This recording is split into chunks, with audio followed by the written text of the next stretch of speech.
we're invested in a lot of ways.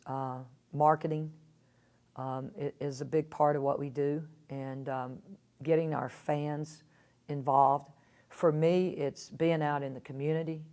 I do a lot of work with United Way. It's my #1 charity, but I speak to a lot of civic groups. Every time I go, I leave them with, I came here today to speak to you. I'm expecting all of you to support our team, and it's important that we have that support. We have a lot of community support. I mean, we have people also driving in from all over the place. We've got loyal fans, but we don't want to take that for granted. We want to continue to try and build our fan base, and that's a big part of that. It's not just marketing. It comes from myself and our other coaches, being out in the community and speaking, and just invite somebody. It's like inviting somebody to dinner. I'm inviting you to come to this game. I came here to talk today. I'll see you in the gym. Current economy aside, what do you think it would take, if anything, to fill houses for women's games on a regular basis? Well, again, I think that the coaching staff has to really get outside in the community. And if you do that, if you personally invite people, if they feel like now they know you, I mean, I know the people here, they know me. They know our coaching staff, and they know that we're going to personally invite them anytime we're out, and that they are part of, they're a big part of our success, and they need to hear that. We have, a great environment. Why do we have it? Because of the people that are embracing Lady Vol basketball. At Tennessee, while the men's team is very strong and competitive, your team has had more success.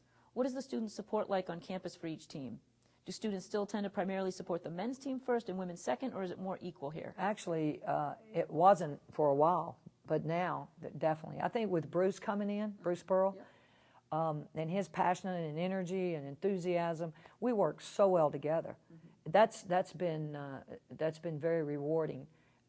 And the students will go over and we'll do pep rallies for the students, and he'll talk, come to see the men and women's games. I'll do the same, and they've really responded to us, and that's provided an atmosphere that's I won't say it's unique because it happens throughout the country, but here it's really something very, very special, and our student athletes love it. Yeah. Since this equal support would not be the case at most schools, do you ever foresee a time when the women's game would generate more support, given that most people, if they were playing pickup basketball, would play a style more similar to the women's game? Well, I think there's a lot of people that appreciate the women's game more. Yeah. And maybe it's because it is, played again below the rim, and you can see things develop as they come down the floor, whether it's on the offensive end or the defensive end. And I think that's something that has really enhanced the opportunity for more people to feel like, hey, I know what I'm watching. Yeah. I see this. I see the strategy involved.